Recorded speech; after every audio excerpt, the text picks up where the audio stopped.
भगवान इंद्रद्युम्न राजा पर कृपा करने के लिए यहां जगन्नाथ बन करके पधारे। अब आप में से कई लोगों ने कथा सुन रखी है, पर कईयों ने नहीं सुनी। कल मुझे एक व्यक्ति बोले महाराज जी आप कई विषयों पे कह देते हैं कि आपने सुना है, पर हमने नहीं सुना है वो, तो इसलिए आप बोल दिया करो। हमें लगा कि भाई रिपीटेशन क्यों करें, पर कर देते हैं। इंद्रद्युम्न राजा थे, कहते हैं उन्होंने इतनी तपस्या की, सतयुग में उनकी तपस्या प्रारंभ हो गई थी और सतयुग में ही उन्होंने ठाकुर जी का मंदिर निर्माण करा दिया था। ये इंद्रद्युम्न राजा कौन है? श्री अंगद जी महाराज, वही इंद्रद्युम्न राजा के रूप में पधारे, ऐसा भाव करते हैं। या जो विश्ववसु हैं उनको अंगद जी का रूप माना जाता है, दोनों भाव आते हैं। ठाकुर जी की प्रार्थना की कि आप प्रकट हो जाओ। भगवान ने कितने युग प्रतीक्षा करवा करके इनको स्वप्न देकर के कहा कि मैं नीलमणि रूप में विराजमान हूं, नील माधव रूप में विराजमान हूं, लेकिन यह नहीं बताया कि कहां विराजमान हूं। अब तो इंद्रद्युम्न राजा इतने व्याकुल हो गए, कहां है नील माधव, कहां है नील माधव, उन्हें खोजो। ये तो ऐसा हो गया कि अत्यंत प्यासा व्यक्ति पानी मांग रहा था, पानी कहां है, पानी कहां है। आपने कह दिया पानी जो है वो बलिया पंडा में है, अब ढूंढते रहो बलिया पंडा कहां है। आप बैठे दिल्ली, बंबई, कलकत्ता में और वहां हम कह रहे हैं बलिया पंडा में। अब ढूंढ, आजकल तो गूगल बता देता है बलिया पंडा कहां, पर तब तो नहीं था। ठाकुर जी ने केवल इतना कहा कि मैं नील माधव रूप में तुमको मिलूंगा, लेकिन कहां मिलूंगा, कब मिलूंगा, कैसे मिलूंगा, इसकी कोई उद्घोषणा नहीं की। और व्याकुल हो गए। तब व्याकुलता के कारण आपने अपनी पूरी सेना को लगा दिया, बोले ढूंढो कहां है नील माधव भगवान। तभी आपके एक मंत्रिमंडल में थे श्री विद्यापति जी। वो विद्यापति भ्रमण करते करते करते करते एक बीहड़ जंगल में, जहां पर सबर जाति के लोग रहते हैं, जिन्हें कोल भील भी कहते हैं, वहां पहुंच गए। तभी वहां आपको एक परम सुंदरी ललिता नाम की कन्या दिखी। ये ललिता कौन है? ये विश्ववसु सवर की पुत्री थी, और विश्ववसु सवर के यहां ही नीलमाधव भगवान थे। देखो ठाकुर जी कैसी लीला करते हैं, अपना परिचय अपने आप ही कहीं ना कहीं से ठाकुर जी करा देते हैं, लेकिन परिश्रम आपको करना पड़ता है उनकी प्राप्ति के लिए। तो विद्यापति जी जैसी ललिता से मिले, ललिता इतनी सुंदर थी कि दोनों का प्रेम हो गया। ललिता ने जाकर के अपने पिता विश्ववसु जी से कहा कि मैं तो इनसे ही ब्याह करूंगी। विश्ववसु जी बोले ये ब्राह्मण हैं, हमको स्वीकार करेंगे? विद्यापति जी बोले नहीं, मुझे स्वीकार है। और ललिता जी का विश्ववसु जी से ब्याह हो गया। तभी विश्ववसु जी ने अनुभव किया कि रोज इनके ससुर जी, विद्यापति जी ने अनुभव किया कि इनके ससुर जी विश्ववसु सवर वो रोज सुबह कहीं जाते हैं और जब लौट करके आते हैं तो कस्तूरी, चंदन, कपूर, केसर की अद्भुत सुगंधी आती है।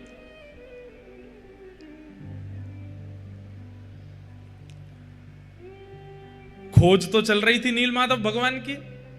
तो विद्यापति जी ने ललिता जी से पूछा कि आपके पिताजी सुबह सुबह कहां चले जाते हैं भोर में, और इतनी सुगंधी आती है उनमें से, कहां जाते हैं वो? तो उन्होंने बताया कि वो अपने ठाकुर की सेवा करने जाते हैं। क्या ठाकुर हैं? बोले नील माधव। तो विद्यापति, इनका विवाह किनसे हुआ? ललिता जी के साथ। तो ललिता जी किसकी पुत्री हैं? विश्ववसु सवर की। और विश्ववसु के यहां पर नील माधव भगवान की सेवा होती है गुप्त रूप से। एक बात हम आपसे निवेदन करना चाहते हैं, आप लोग माने तो। हमसे तो यह बात हो नहीं पाई, लेकिन अगर आपसे हो जाए तो करके देख लीजिएगा। अपने सेवा के ठाकुर जी को अति गुप्त कर लीजिए। ना उनका फोटो खींचना है, ना किसी को दर्शन कराने हैं। और जो कक्ष है, जिस कक्ष में ठाकुर जी विराजते हैं, उस कक्ष में कम से कम 1 वर्ष तक प्रयास कीजिए कि कोई नहीं जावे, केवल आप जाओ अपने ठाकुर जी के पास। आप सेवा करो, आप ही भोग पधराओ, आप ही श्रृंगार करो, और जो भी सामग्री लेकर के आते हैं ठाकुर जी के लिए, खिलौने लेके आओ, ठाकुर जी के लिए सखी स्वरूप लाओ, बंगले लेकर के आओ, जो भी लाओ सब बाहर लेकर के आइए, छुपा के लाइए सबको, क्योंकि घर वालों को भी नहीं पता चले क्या आया है। और 1 वर्ष तक अपने ठाकुर जी की आप सेवा बिल्कुल गुप्त रूप से कीजिए, गोपनीय रूप से कीजिए, ना उनकी फोटो कहीं डालिए, ना किसी को दिखाइए। घर के सदस्यों से भी कह दीजिए ये बाहर चित्र लगा हुआ है, इसी में दर्शन कर लो, भीतर नहीं आना है। हो सकता है कलेश भी हो जाए कई घरों में, लेकिन कोई बात नहीं, ठाकुर जी अगर प्रकट हो जाए तो कलेश सह लेना। हम आपको आचार्यों की परंपरा की अनुकूलता से ये बात बता रहे हैं, किसी को मत आने दीजिएगा। 1 साल बाद आप अनुभव करेंगे, 1 साल तो बहुत लंबा होता है, कुछ ही दिनों में आप अनुभव करने लगेंगे कि ठाकुर जी को आप जिस अवस्था में छोड़ के गए, ठाकुर जी उस विपरीत अवस्था में आपको मिलेंगे, आपके संग सेवा, आपके संग लीला करेंगे। क्यों? उसके पीछे कारण है। नित्य ठाकुर जी आपसे मिलते हैं, आप ठाकुर जी से मिलते हो, उससे क्या होगा? ठाकुर जी को यह विश्वास हो गया कि भाई ये प्रचार में नहीं है, ये केवल मेरो है, ये बाहर जाके किसी को बताता भी नहीं है, बाहर से अंदर आके किसी से कुछ कहता भी नहीं है। तो बहुत कठिन ही है सेवा, लेकिन करके देख लो। हम तो अपने लाल जी, हमारे बेचारे लाल जी तो सबके है गए, अब तो ये संभव नहीं, पर कभी ना कभी तो अवसर मिलेगा, हम करेंगे। किसी को मत दिखाओ, आप सेवा करो, आप ही भोग लगाओ, आप ही सामग्री पधराओ, फूल लेके आइए, किलो किलो फूल लेके आओ, और छुपा के भीतर ले आए, और भीतर आके अपने आप बंगला बनाया, बंगले में ठाकुर जी को बैठाया, दर्शन आरती करी, उसके बाद सारे फूल उतार करके बाहर पधरा दिए, किसी को दर्शन मत करा। श्रीनाथ जी में 56 भोग लगता है, नाथ द्वार में आप 56 भोग की सेवा कर लीजिए, यजमान बन जाइए, आपको भी 56 भोग पवाते हुए ठाकुर जी का दर्शन नहीं होगा। आपको उस काल, उस घड़ी में भीतर ले जाया जाएगा जब 56 भोग उठ रहा होगा। ठाकुर जी ने कैसे पाया, किसी को देखने का अधिकार नहीं। कितनी उत्सव, कितनी लीलाएं श्रीनाथ द्वारा में ऐसी होती हैं जो सबके सामने होती ही नहीं है, भीतर ही भीतर हो जाती हैं। ठाकुर जी को उससे ये अनुभव होता है कि ये केवल मेरे प्रचार के लिए नहीं है, ये अपने लिए मेरी सेवा कर रहा है। तो ठाकुर जी धीरे धीरे सहज होने लग जाते हैं और फिर कुछ ना कुछ लीला क्रिया करने लगते हैं। विश्व वसु सवर नील माधव भगवान की ऐसी ही सेवा करते हैं, किसी को नहीं पता। अपनी बेटी ललिता तक को दर्शन नहीं कराए हैं, लेकिन विद्यापति जी ललिता से कहने लगे, बोले मुझे भी तुम्हारे पिताजी के साथ उनके ठाकुर जी के दर्शन करने। ललिता बोली, बोलना मत इस बात को, मेरी इतनी आयु हो गई, मेरी मां के विवाह को इतने वर्ष हो गए, आज तक मां ने दर्शन नहीं किए, आज तक मैंने दर्शन नहीं किए, हमारे परिवार के बड़े बुजुर्गों ने दर्शन नहीं किए, वो किसी को नहीं लेके जाते साथ में। कहते हैं नील माधव भगवान है, और नील माधव भगवान चलते फिरते, उठते बैठते, खाते पीते सब करते हैं। हम लोग देखने के अधिकारी नहीं है, इसलिए केवल पिताजी जाते हैं वहां पर। आप लोग बहुत सावधानी से सुनिए, बड़ी गूढ़ और बड़ी आनंदमयी कथा है। विद्यापति तो अब मन में ठान लिए कि मुझे कैसे भी दर्शन करने हैं। इंद्रद्युम्न राजा ने इस कार्य के लिए भेजा है कि ढूंढ के आओ कहां है नील माधव भगवान। तो विद्यापति ऐसा व्यवहार करने लगे, पत्नी भोजन देती है, वो कहते हैं मन नहीं है, इच्छा नहीं है। पत्नी बात करती है तो थोड़े उखड़े उखड़े से रहते हैं। पत्नी सबके कारण पूछती है, बोल कारण क्या है, आप इतने उदास क्यों हैं? तो एक ही कारण देते हैं, नील माधव का दर्शन कराओ। एक दिन ललिता ने जाके अपने पिताजी विश्ववसु जी से कहा, पिताजी अगर आपको यह बात पता चले कि आपकी बेटी का परिवार गृहस्थ आश्रम खत्म हो रहा है तो आप क्या करेंगे?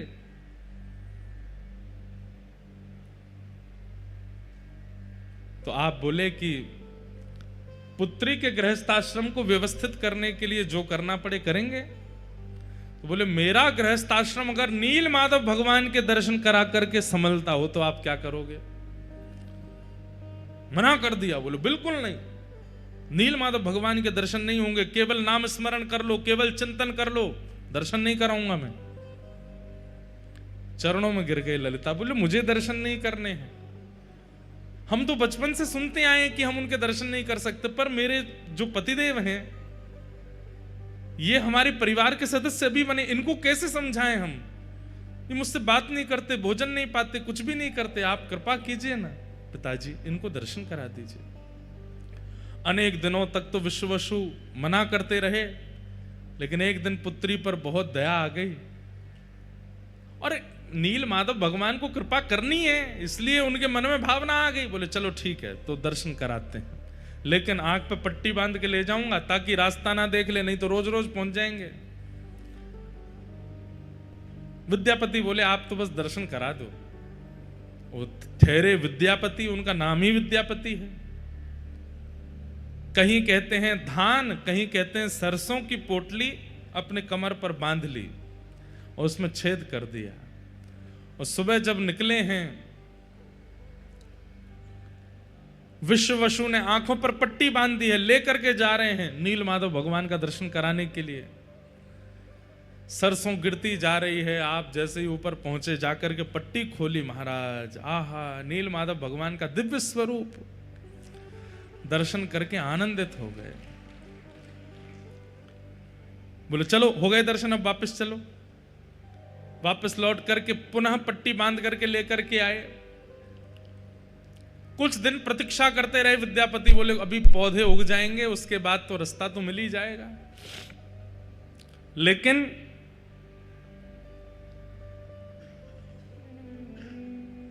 रास्ते के पीछे पीछे जाकर के जब नील माधव भगवान का दर्शन करने लगे, आप अति आनंदित हो गए। आपने तुरंत इंद्रद्युम्न राजा को खबर पहुंचवा दी कि महाराज नील माधव भगवान मिल गए।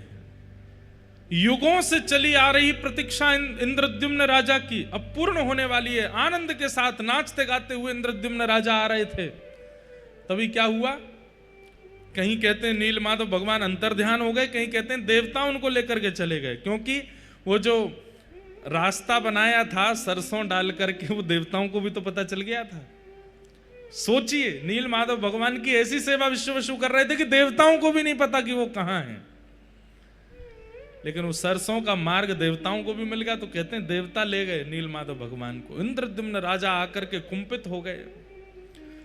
सवर लोगों से युद्ध छिड़ने ही वाला था, तभी आकाशवाणी हो गई, बोले कि तुम चिंता मत करो, यही मेरा नील माधव स्वरूप प्रकट होएगा। बोले कहां जाओ? बोले चक्र तीर्थ पहुंच जाओ और वहां पर प्रतीक्षा करो, दारू ब्रह्म के रूप में मैं आऊंगा और तुम्हारे द्वारा सेवा स्वीकार करूंगा। अपनी पूरी सेना लेकर के इंद्रद्युम्न राजा चक्र तीर्थ पहुंचे। समुद्र के तट पर प्रतीक्षा कर रहे थे, तभी सुंदर दारू बहती हुई आ रही। कैसे पता चला कि ये ठाकुर जी हैं? तो शंख चक्र गदा पद्म चारों अंकित थे। हजारों की सेना लगा दी, लेकिन वो दारू, वो लकड़ी, ठाकुर जी का स्वरूप जिसमें अभी आकृति नहीं बनी है, उठा ही नहीं पा रहे हैं। खूब प्रयास किया, हाथियों से खिंचवाया, लोगों ने उठाया, लेकिन नहीं निकल पा रहे हैं। तब अंत तो गत्वा आकाशवाणी हुई कि जिसके लिए आए हैं उसी से उठेंगे। तब इंद्रद्युम्न राजा, मतलब मानो मान हनन कर रहे हैं इंद्रद्युम्न का, राजा नहीं हो तुम, अब हम तुम्हारे यहां आए, अब तुमको सेवक बनना पड़ेगा। इंद्रद्युम्न राजा जैसे गए, विशाल दारू ब्रह्म को एक भुजा से ही उठा लिया। ठाकुर जी हल्के हो गए और कंधे पर बैठ करके सीधे उनके साथ चलने लगे। और सबसे पहले महाप्रभु जी का वह विग्रह आया गुंडीचा, जहां हम लोग कल या परसों में जाएंगे दर्शन करने। एक प्रकार से ठाकुर जी की वहां जन्म वेदी कहा जाता है उसको, ठाकुर जी का मायका भी कहते हैं, घर भी कहते हैं। ठाकुर जी ने वहां आज्ञा कर दी कि हमारा स्वरूप निर्माण कराओ। अनेकों रूप बनाने वाले आए, अनेकों शिल्पकार आए, लेकिन कहते हैं छेना हथौड़ी उठाते हैं और जैसे ही करने लगते हैं तो जैसे किसी लोहे पर प्रहार करने पर खन्न आवाज और चिंगारियां निकलती हैं, ऐसे निकलने लगी। कोई ठाकुर जी का निर्माण नहीं कर पाया। तभी वहां एक विशेष परिवार के सदस्य, जिनका परिवार आज तक ठाकुर जी का स्वरूप निर्माण करता है, वे आए। उन्होंने आकर के ठाकुर जी का स्वरूप बनाया, लेकिन उन्होंने नियम रख दिया कि मैं एकांत में बनाऊंगा। दूसरी बात, आप बार बार आकर के डिस्टर्ब नहीं करेंगे, देखेंगे नहीं, एकांत में बैठ करके ठाकुर जी का स्वरूप निर्मित होगा। हमें कैसे पता चलेगा कि ठाकुर जी बनने? बोले आप बाहर से आवाज सुनते रहे ना, अंदर छेनी हथौड़ा की आवाज आती रहे, उससे पता चलेगा कि ठाकुर जी बनने हैं। 25 दिन 24 दिन की लगभग उन्होंने आज्ञा की, इतने दिन में ठाकुर जी बनेंगे, लेकिन 14 दिनों में ही आवाज आनी बंद हो गई। रानी घबरा गई, राजा घबरा गए। आपने व्याकुल हृदय से एक दिन प्रतीक्षा की और फिर प्रतीक्षा का बांध टूट गया। बोले कि ठाकुर जी वयोवृद्ध हैं जो बना रहे हैं, कहीं ऐसा नहीं हो भीतर ही पधार गए हों, देख तो लें एक बार। जैसे ही द्वार खोल करके देखा, महाप्रभु जगन्नाथ जी का सुंदर विग्रह वहां विराजमान, श्री बलभद्र जी महाराज, श्री सुभद्रा जी और श्री सुदर्शन जी, चारों रूप प्रकट हो गए। बोलो श्री जगन्नाथ महाप्रभु की। ठाकुर जी का स्वरूप प्रकट हो गया।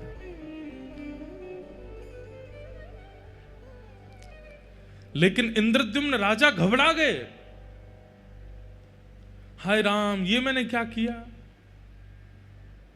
अभी पूर्ण तिथि पूरी हुई नहीं, उससे पहले ठाकुर जी का मंदिर खोल दिया, तो अधूरे ठाकुर जी रह गए।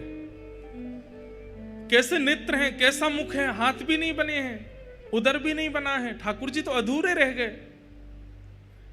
तभी ठाकुर जी ने आकाशवाणी करते हुए कहा, नहीं इंद्रद्युम्न राजा, ये परिपूर्ण स्वरूप है। बाकी के स्वरूप मानव दर्शन के लिए हैं, इसलिए उनमें हस्त कमल, चरण कमल, नासिका, कान सबका दर्शन होता है, परंतु ये तो श्री राधा भाव, विरही भाव विगलित स्वरूप है। ब्रजवासियों के विरह में, द्वारिका में मेरा श्री अंग पिघल गया था। वही स्वरूप मैंने नारद जी को आज्ञा करके कहा था कि मैं कलयुग में प्रदान करूंगा सब जनमानस को दर्शन कराने के लिए। वही ब्रजवासियों के विरह में मेरा प्रेम विगलित स्वरूप ही यहां जगन्नाथ बन करके आया है। इसलिए तुम इनको अधूरा मत समझो, ये मेरा परिपूर्ण श्री राधा भाव परिपूर्ण स्वरूप है मेरा, इन्हें स्वीकार कर। आहा, अब सतयुग में बना हुआ मंदिर, उसमें ठाकुर जी को विराजमान करना था। रथ का निर्माण हुआ और जैसे ही रथ पर आरूढ़ होकर के महाप्रभु जगन्नाथ जी वापस श्री मंदिर की ओर आने लगे, कहते हैं गुंडीचा महारानी रथ के आगे लेट गई। जिस प्रकार श्री ठाकुर जी वृंदावन से मथुरा गए थे तो गोपियों की स्थिति हुई, वैसी गुंडीचा महारानी की हो गई कि आप मेरा घर छोड़ के क्यों जा रहे हैं नाथ? आप यहां से क्यों वापस जा रहे हैं? राजा के समझाने पर भी गुंडीचा नहीं मानी, अनेक विद्वानों के द्वारा समझाने पर भी गुंडीचा नहीं मानी। तो कहते हैं महाप्रभु जगन्नाथ जी सचल हो गए और रथ से उतर करके नीचे आए और आकर के गुंडीचा को हृदय से लगाया और कहा, मां आप चिंतित क्यों होती हो? बोले मैं कैसे रहूंगी, आप मेरा घर छोड़ के जा रहे हैं। तो महाप्रभु जगन्नाथ जी बोले, मां विश्व कल्याण के लिए, जगत कल्याण के लिए मेरा श्री मंदिर में जाना आवश्यक है। मैं घर पर बैठ करके जगत कल्याण नहीं कर पाऊंगा, मुझे मंदिर में जाना पड़ेगा। वहीं आकर के सब, अब यहां तो घर है, आज की बात होती तो गुंडीचा में भी दर्शन करते लोग, लेकिन उस समय में लोग कहीं ना कहीं विचार तो करते गुंडीचा तो घर है, राजा का निवास है, यहां पर कौन जाए कौन नहीं जाए, कहीं इस कारण से लोग दर्शन करने नहीं आए तो। और पूरी व्यवस्था और पूरे नियम से वो मंदिर बना है, सतयुग युग का बना हुआ मंदिर है, उसमें मुझे विराजना है मां। पर मैं वचन देता हूं, हर साल स्नान पूर्णिमा के 15 दिन बाद मैं स्वयं रथ पर आरूढ़ होकर के आपके घर आऊंगा और फिर यहीं रह करके अपनी मां के द्वारा प्रदत्त किए गए लालन पालन भोग सामग्री सबको स्वीकार करूंगा।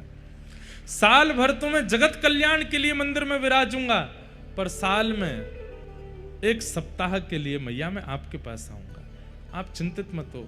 गुंडीचा मैया फिर भी नहीं मानी, बोले आप तो ऐसे ही आश्वासन यशोदा मैया को दिए थे कि परसों आ जाऊंगा, और परसों के बरसों बीत गए, आप लौट करके नहीं आए। तब भगवान ने गुंडीचा मैया को हृदय से लगाया, और हृदय से लगाते ही गुंडीचा मैया को यह भाव दिखाया कि मैया आप कोई और थोड़ी हो, आप यशोदा ही तो हो। यशोदा ही तो गुंडीचा के रूप में आई हैं। ये नंद बाबा ही श्री नील इंद्रद्युम्न राजा के रूप में आए हैं। मैंने जो वचन दिया था कि मैं आऊंगा, वो मैं जगन्नाथ वेश में पूरा करूंगा। आप यहीं विराजो। ये गुंडीचा वृंदावन है और श्री मंदिर द्वारिका है, और मैं द्वारिका से निश्चित यहां आऊंगा और आकर के आपको सुख प्रदान, अपना वचन निभाऊंगा। ठाकुर जी वर्षों पूर्व दिए गए द्वापर के वचन को निभाते हैं रथ यात्रा करके। ठाकुर जी ने कहा था कि मैं आऊंगा व्रजमंडल, और ठाकुर जी जाते हैं। इंद्रद्युम्न राजा और गुंडीचा मैया दोनों चरणों में बैठ गए। भगवान बोले वरदान मांगिए, क्या चाहिए। इंद्रद्युम्न राजा ने वरदान मांगा कि हमारा वंश आगे ना बढ़े। क्या मांगा? हमारा वंश आगे ना बढ़े, ऐसी कृपा करो। और ठीक उसी समय गुंडीचा मैया ने क्या मांगा? हमें एक संतान हो जाए, एक पुत्र हो जाए।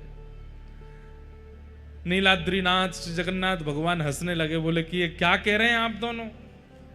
इंद्रद्युम्न राजा ने पत्नी की ओर देखा, बोले क्या मांग रही हो तुम ठाकुर जी से? बोले मैं तो संतान मांग रही हूं। आप क्या मांग रहे हो? बोले मैं तो कह रहा हूं कि संतान ही नहीं हो। अब पति पत्नी दोनों विपरीत अवस्था मांगेंगे। ठाकुर जी बोले कैसे पूरी होगी? इंद्रद्युम्न राजा कह रहे हैं संतान नहीं चाहिए, और गुंडीचा मैया कह रही है संतान चाहिए। दोनों में वहीं पर ही महाराज द्वंद्व सा होने लगा। संतान चाहिए, वो बोले संतान नहीं चाहिए, संतान चाहिए, संतान नहीं चाहिए। ठाकुर जी बोले बस बस बस रुको, हम तुम्हारा समाधान करते हैं। इंद्रद्युम्न राजा को संतान नहीं चाहिए, आपकी पत्नी गुंडीचा को संतान चाहिए। अब ये तो एक ही क्रिया से पूर्ण हो सकता है। बोले क्या? मैं ही आपकी संतान बन जाता हूं। आज के बाद आप पूरे विश्व में कह दीजिएगा कि कितने बालक हैं? बोले 3 बालक हैं, 2 लाला 1 लाली। लाला कौन है? बोले बलभद्र और श्री जगन्नाथ हमारे लाला हैं, और श्री सुभद्रा जी हमारी लाली हैं। बंधुओं, आज भी महाप्रभु जगन्नाथ संभवतः आगामी चतुर्दशी को, कब है चतुर्दशी? आज है कि कल है? कल है संभवतः चतुर्दशी को। आज भी महाप्रभु जगन्नाथ जी इंद्रद्युम्न राजा का श्राद्ध करते हैं, क्योंकि वे मेरे पिता हैं। ब्राह्मण भोज कराते हैं। आज भी महाप्रभु जी अपने पिताजी का स्मरण करके अपने पिता भाव की पूर्ति करते हैं। हाँ?